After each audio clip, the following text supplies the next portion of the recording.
अस्सलाम वालेकुम, मैं हूं शाहिद हुसैन। उम्मीद करता हूं आप सब खैरियत से होंगे। ये वीडियो खास तौर पर बानी एमक्यूएम अल्ताफ़ हुसैन साहब की एक धमाका खेज़ बल्कि धुआंधार प्रेस कॉन्फ्रेंस हुई गुज़श्ता रोज़ लंदन में, उस हवाले से है। कुछ अहम तरीन हक़ाइक़, कुछ अहम तरीन फैक्ट्स आपके सामने रखने हैं इस वीडियो में। मेरा आप यूट्यूब चैनल और फेसबुक पेज देख रहे हैं, दोनों सूरतों में आप ज़रूर अपनी राय का इजहार कीजिएगा। चाहे आपको अल्ताफ़ हुसैन की तकरीर में से जो सीधा नुकात हैं वो आपके सामने रखूँगा, चाहे वो आपको पसंद है या ना पसंद है, लेकिन कोशिश कीजिएगा कि गैर इखलाकी जो गुफ्तगू है उससे आप परहेज़ करें, चाहे वो आपको नज़रियात किसी के अच्छे लगे या आपको बुरे लगें। क्योंकि बहुत सारे लोग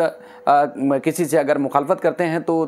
हद दर्जे तक चले जाते हैं, और कुछ मुखालफत करते हैं तब भी, और कुछ हिमायत करते हैं तो तब भी। तो लिहाजा जो एक सब्र और एहतियात का जो दामन है उसको हमें नहीं छोड़ना चाहिए। तमाम लीडरान की हम कदर करते हैं और हमें उन लीडरान को उन लीडर की हद तक कदर की नज़र से और इज़्ज़त की निगाह से देखना चाहिए। नज़रियात हर किसी के अपने अपने हैं, कोई किसी को पाबंद नहीं कर सकता कि वो उसके नज़रिए के तहत जो है वो आगे चले। अल्ताफ़ हुसैन साहब ने गुज़श्ता तकरीबन कोई 4-5 दिन पहले ऐलान किया था कि लंदन प्रॉपर्टीज़ के हवाले से उनके पास कुछ अहम तरीन फैक्ट्स हैं, कुछ हक़ाइक़ हैं, कुछ तफसीलात हैं जो सामने रखना चाहते हैं, आवाम को इस मामले से आगाह करना चाहते हैं, और मज़ीद इस फैसले के बाद क्या लाहे अमल होगा, क्या तरीक़ाकार अपनाना चाहते हैं, उस हवाले से उन्होंने ऐलान किया था। और उस ऐलान के मुताबिक उन्होंने अपने जो लंदन का वक्त था 7 बजे का, उसके हिसाब से पाकिस्तानी वक्त के मुताबिक लंदन के वक्त के 3 बजे और पाकिस्तानी वक्त के मुताबिक 7 बजे शाम जो है उन्होंने प्रेस कॉन्फ्रेंस स्टार्ट की, और लगभग 3 घंटे बल्कि उससे भी ज़्यादा की प्रेस कॉन्फ्रेंस की। ना सिर्फ उन्होंने सहाफ़ियों के भरपूर किस्म के जवाब दिए, बल्कि उन्होंने एमक्यूएम के वजूद और उससे पहले की जो सूरत हाल थी वो सारी आवाम के सामने एक बार फिर एक ही प्रेस कॉन्फ्रेंस में उन्होंने तफसीलात रखी। वो ना सिर्फ इंतहाई हैरान कुन है बल्कि चौंका देने वाली, और कुछ ऐसे फैक्ट्स हैं जिसमें एक ऐलान या एक जो है वो एक तासुर पाया जाता है कि जब बानी एमक्यूएम या एक सियासी क़ुव्वत के तौर पर जब आगे बढ़े तो उस वक्त जो है वो इस्टेब्लिशमेंट ने इनको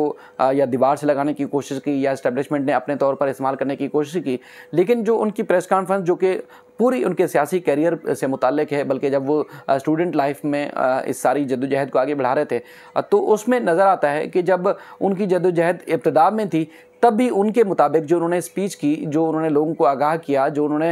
उनके ऊपर भी थी, वो सारी तफसीलात जब सामने रखते हैं 90 रोज़ की जेल, और उसके बाद फिर मज़ीद जो सूरत हाल थी, बल्कि 9 माह की इस तरह की जो जेल की सूरत हाल थी कि उन्होंने जेल काटी उसके मार्शल लॉ के दौर में, और उसके बाद फिर मज़ीद जो बार बार उनको जेल जाना पड़ा मामूली जुराइम की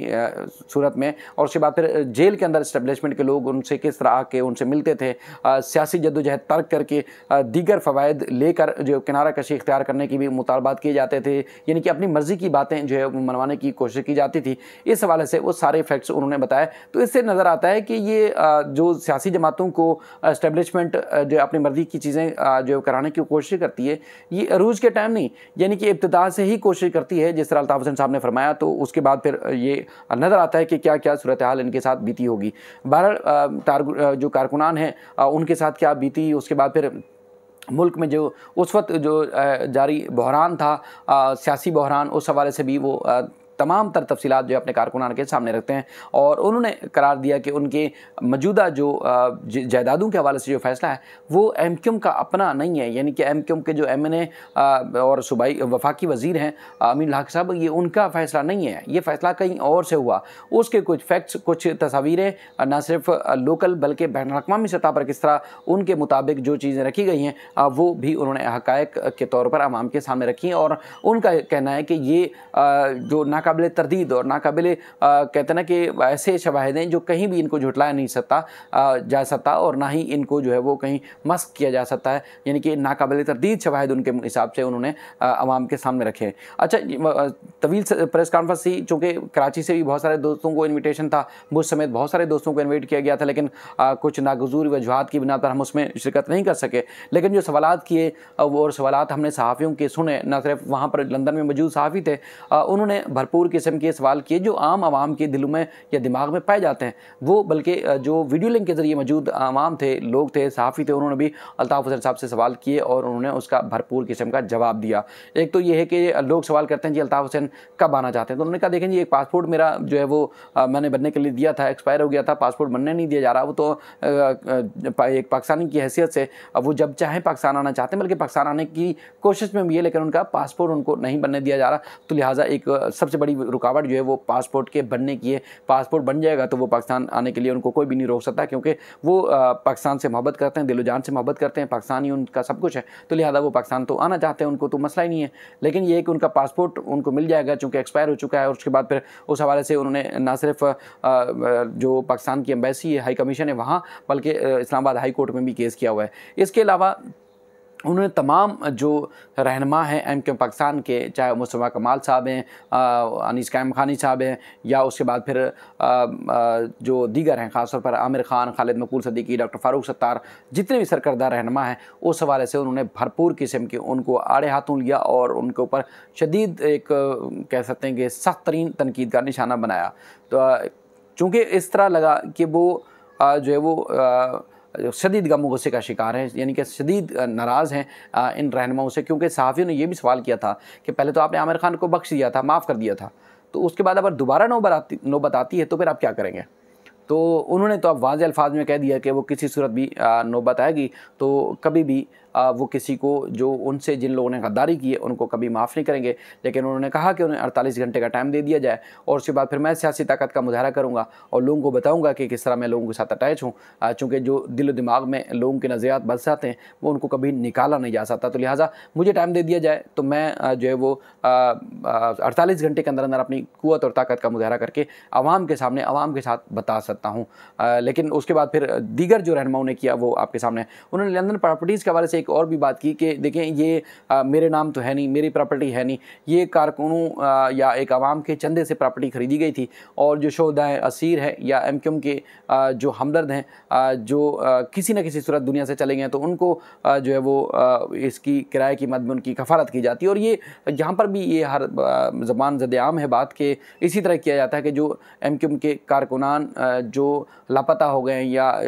जो किसी न किसी वजूहात से उनको शहीद कर दिया गया या असीर है, तो उनकी अहल खाना को इसी तरह उनका कहना है कि इन प्रॉपर्टी से जो आने वाली रकम है वो अदा की जाती है उनकी कफ़ालत के तौर पर, यानी कि किराया, राशन और दीगर चीज़ों के हवाले से। तो ये सिलसिला आज भी जारी है। तो बहरहाल उन्होंने एक तो ऐलान कर दिया कि वो अब लंदन हाई कोर्ट के फ़ैसले के ख़िलाफ़ जो है अपील करने जा रहे हैं, और अपील का उन्होंने इस बात का भी कहा है कि अंदिया दिया है कि उम्मीद है कि जो फैक्ट्स और शवाहिद जो पहले नज़रअंदाज किए गए और लंदन के फ़ैसले को, चूँकि लंदन की अदालतों को अक्सर हम कहते हैं ना कि वो आज़ादाना तौर पर फ़ैसले करते हैं, लेकिन उन्होंने उस फ़ैसले को भी तनकीद का निशाना बनाया कि उन्होंने ये फ़ैसला किसी और की मां पर हुआ है। गो कि वो समझते हैं कि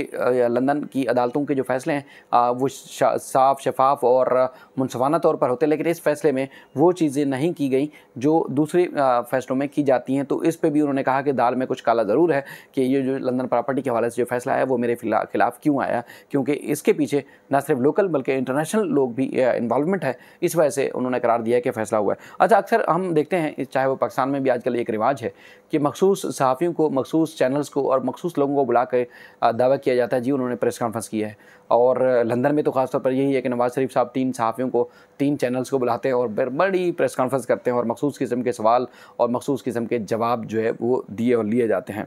अच्छा, लेकिन वहाँ पर जो मौजूद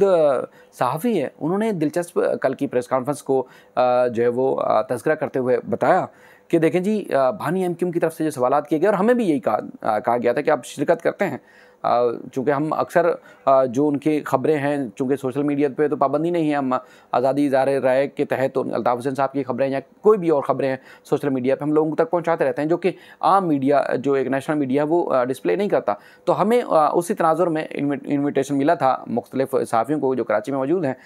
लेकिन वो नहीं जा सके। लेकिन हमें भी कोई पाबंदी नहीं थी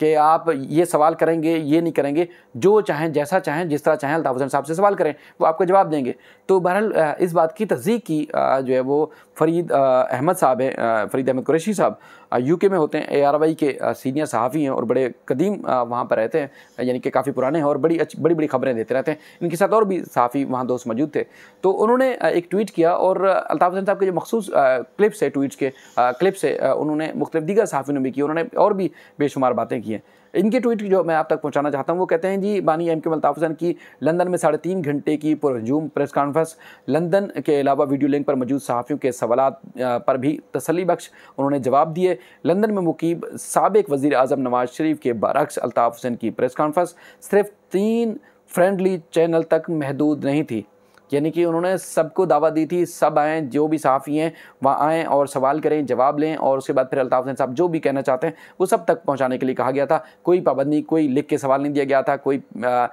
इशारों किनारों में सवाल नहीं बताए गए थे, बल्कि प्योरली जो सवाल बनते थे वो उन्होंने किए और अल्ताफ़ हुसैन साहब ने उनको तसल्ली बख्श जवाब दिए। यानी कि लंबी तरीन जो प्रेस कॉन्फ्रेंस, मैं कहता हूँ कि हालिया दिनों की, बल्कि उनकी शायद तारीख़ की ये बड़ी और अहम तरीन प्रेस कॉन्फ्रेंस थी और एक लंबे दौरानिए के लिए थी। तो बहरहाल ये फ़रीद आलम साहब ने भी इस बात की तस्दीक की है कि अल्ताफ़ हुसैन साहब ने जो प्रेस कॉन्फ्रेंस की वो एक आज़ादाना माहौल में थी और आज़ादाना माहौल दिया गया था तमाम सहाफ़ियों को, तमाम शुरुका को जो वीडियो लिंक के ज़रिए मौजूद थे, वो अल्ताफ़ हुसैन साहब से किसी किस्म का सवाल कर सकते थे, उनको जवाब लेने की भी इजाज़त थी। तो बहरहाल और भी इस सिलसिले में, चूँकि उनके जो यूट्यूब चैनल है